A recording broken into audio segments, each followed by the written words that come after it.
Buenas tardes, una semana más. Gracias por su apoyo. Ya sé que tengo que responder a algunos comentarios, quizá tarde, pero ya lo haré. Gracias por su apoyo y por sus ánimos. Ya lo responderé.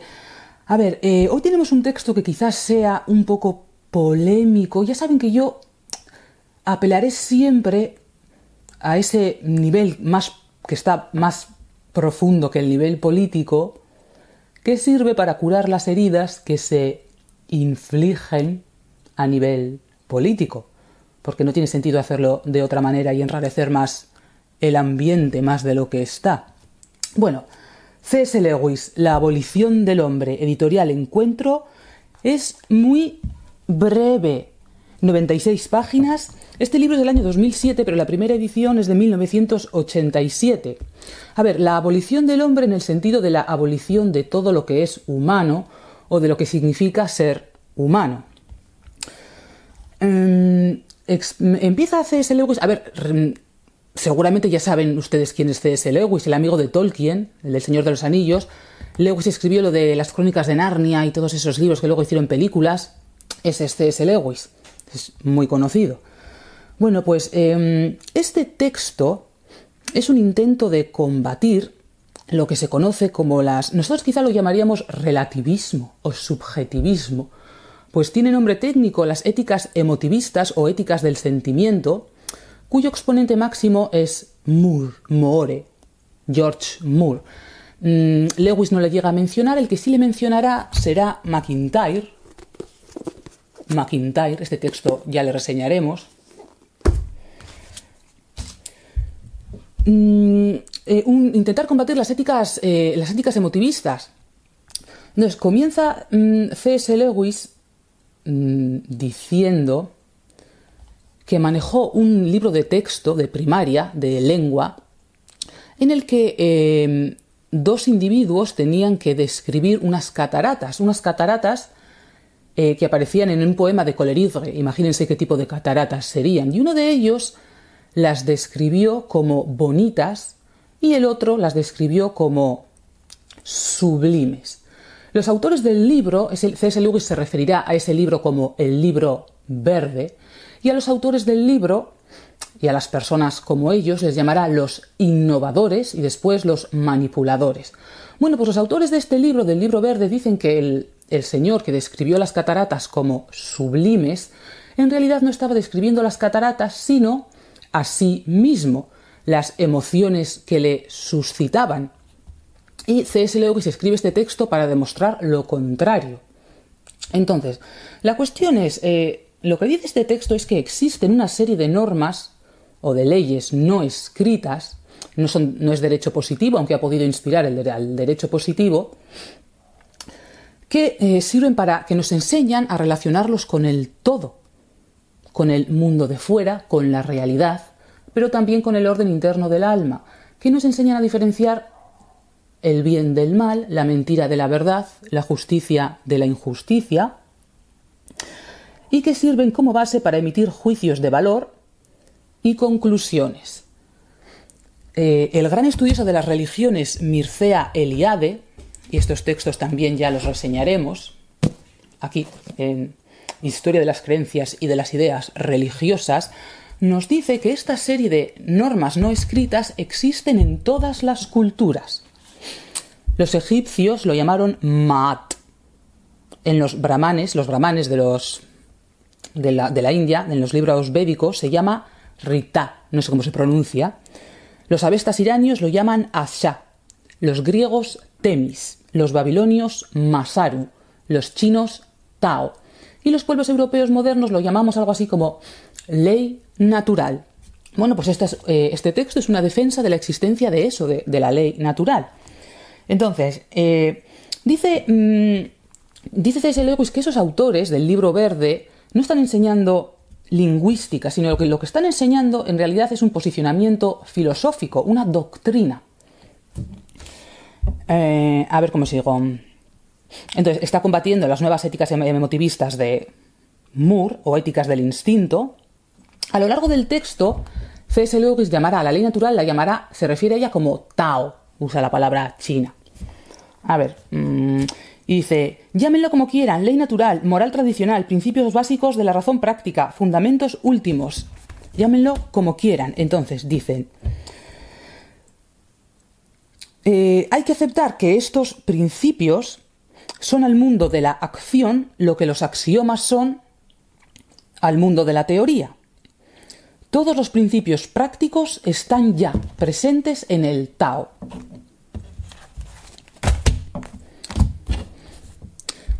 Todos los valores que estos innovadores usan para atacar al Tao, porque la cosa es esa, que ese conjunto de valores o ese conjunto de normas están siendo atacados, llevan muchos años siendo atacados. Bueno, pues todo lo que utilizan para atacar el Tao y que pretende ser sustitutorio del mismo, en realidad se deriva del propio Tao.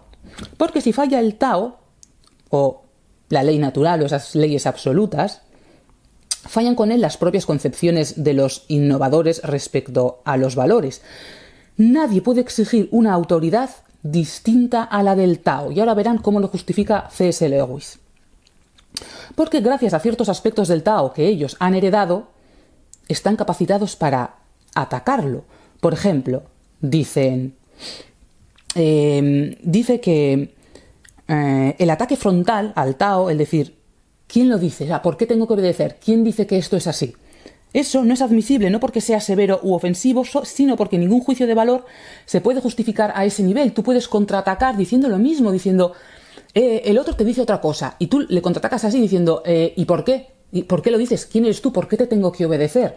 Y pone el ejemplo, a ver, algo en lo que todo el mundo está de acuerdo, pues que alimentar y vestir a la gente es un deber. Dice, vale, pero ¿quién dice eso?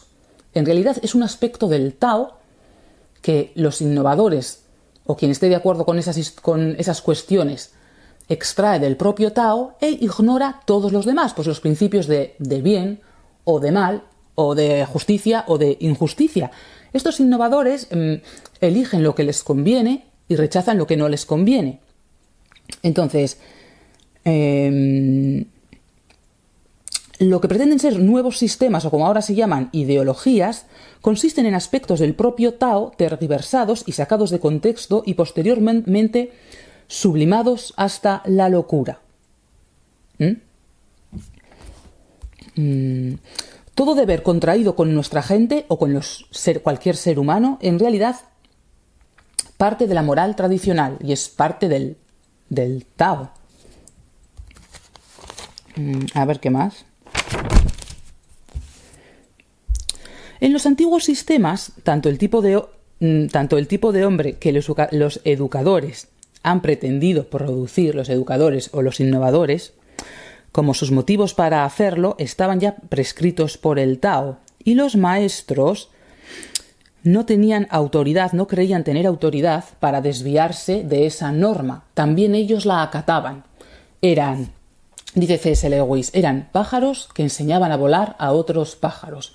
Los innovadores se sitúan por encima de esa ley y creen poder manipularla y enseñarla ya manipulada a sus discípulos.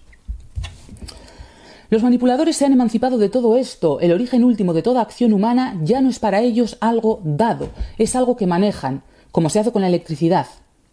Es misión de los manipuladores controlar dicho origen y no someterse a él. Saben cómo concienciar y qué tipo de conciencia quieren suscitar. Ellos se sitúan aparte, por encima. La última victoria se habrá producido cuando la naturaleza humana caiga. Los manipuladores están en condiciones de elegir el Tao artificial que quieran imponer. Bueno, malo, corrupto, degenerado, justicia o injusticia serán términos vacíos de contenido, porque ya no remiten a la realidad de las cosas al negar ese fundamento último. Y bueno, ¿qué motivos pueden tener estos manipuladores para hacer esto? Pues no se sabe. Dice C.S. Lewis, quizá no sean malvados, simplemente han abandonado eso que hasta ahora ha consistido en ser un humano. Esto lo decía también Mark Fumaroli, esto me acabo de acordar ahora, cuando decía, es esta gente que se sitúa en una posición de independencia absoluta, que es lo mismo que decir poder extremo o locura extrema.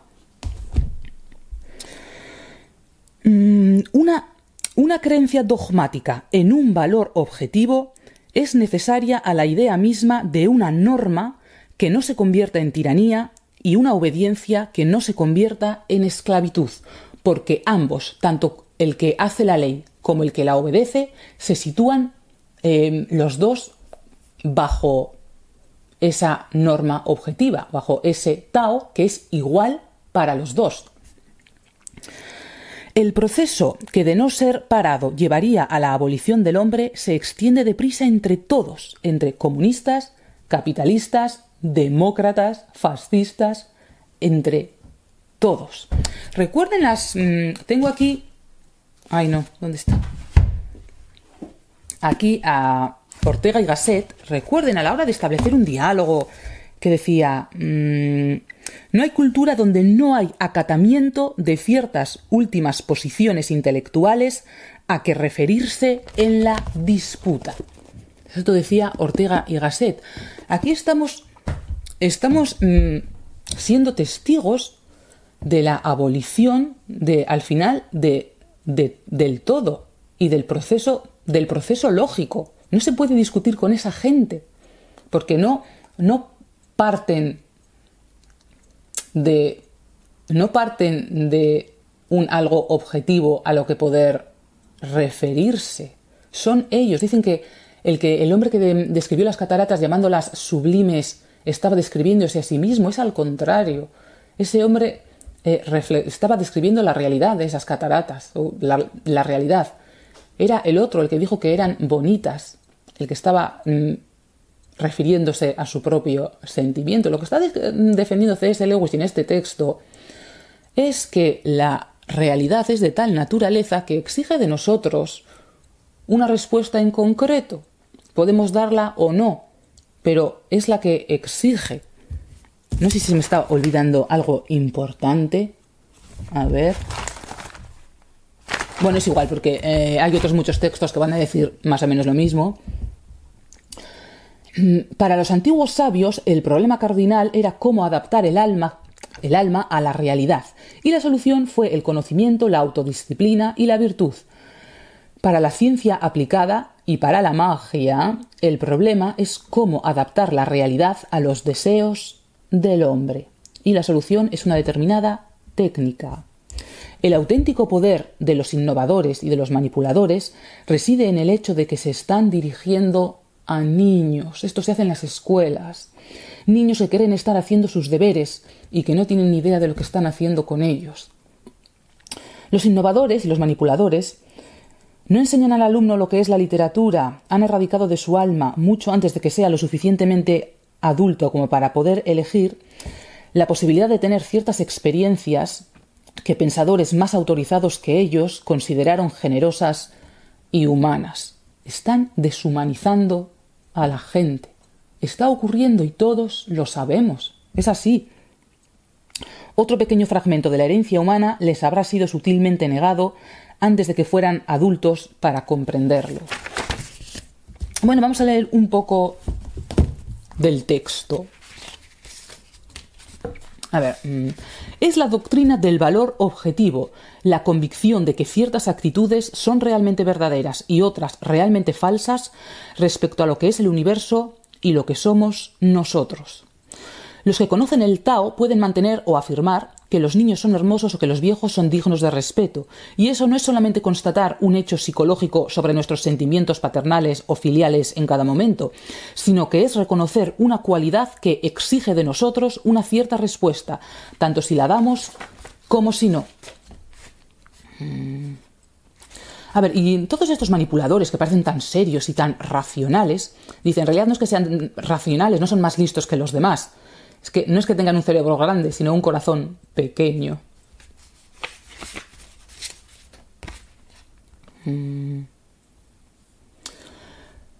Su escepticismo en relación a los valores es solo superficial, es aplicable respecto a los valores de los demás, pero sobre su propio esquema de valores no son en absoluto escépticos.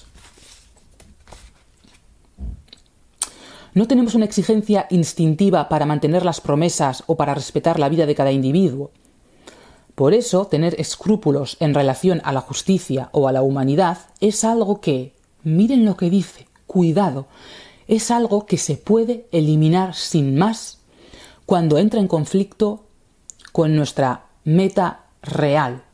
No es algo, estas leyes naturales no son algo instintivo, es algo que hemos heredado de nuestros mayores. Es un proceso ya muy acabado de toda una línea de civilización, pero se puede erradicar sin más. Lo que llamamos el poder del hombre sobre la naturaleza se revela como el poder ejercido por algunos hombres sobre otros, con la naturaleza como instrumento.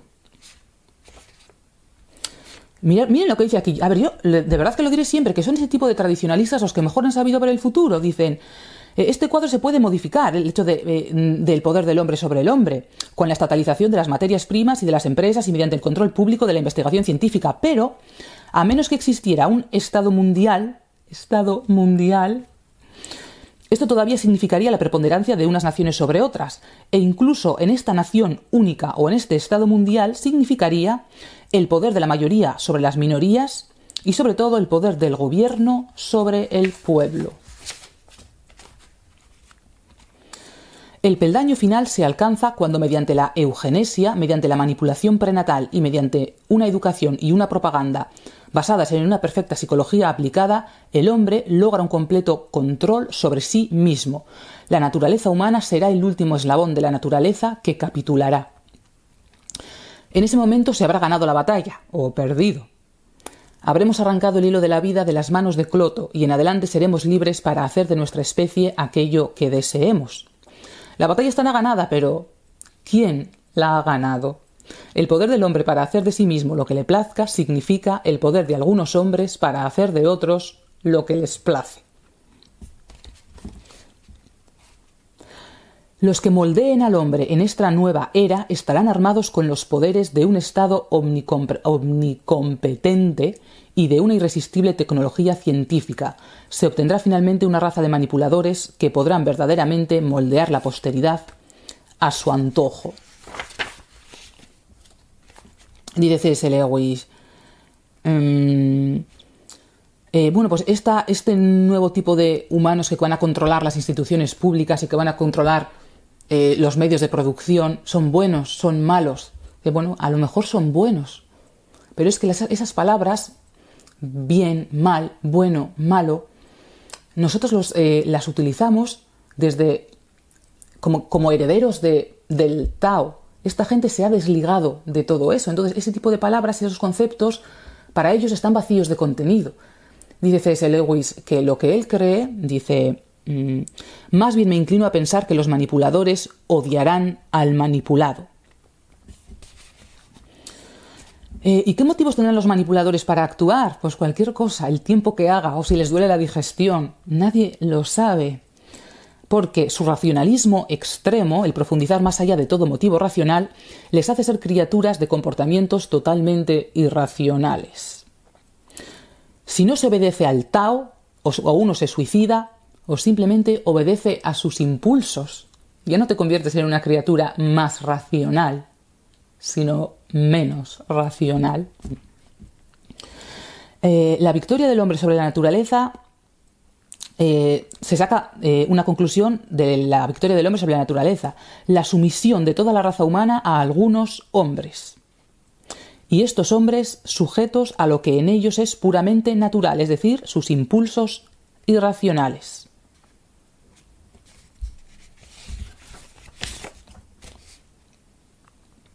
Hay aquí, para los hombres antiguos y sabios, el problema cardinal era adaptar el alma a la realidad. Para lo mágico y para la ciencia aplicada, el problema es cómo adaptar la realidad a los deseos del hombre.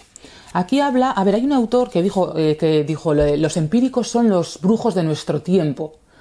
Seguramente habrán oído ustedes la expresión de aprendices de brujo para designar a toda esta gente.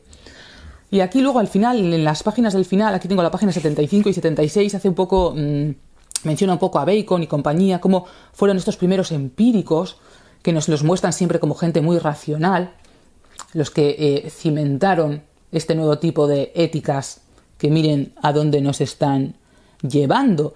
Y dicen, en realidad, el objetivo de la técnica es el mismo que el de la magia. Se rechaza la magia porque la magia no funciona. Pero si funcionara no se rechazaría y por eso tienen que recurrir a la técnica. Pero el objetivo es el mismo, es simplemente manipular la realidad, no respetar la realidad para adaptarla a sus deseos, o como quieran ustedes llamarlo. Bueno, pues ya está. No ha sido muy largo el vídeo, mejor. Aquí tienen, les recomiendo que lo consigan y lo lean. Es un muy buen texto. Y sin más, cuídense, manténganse alejados de las porquerías que publican las editoriales y hasta la semana que viene.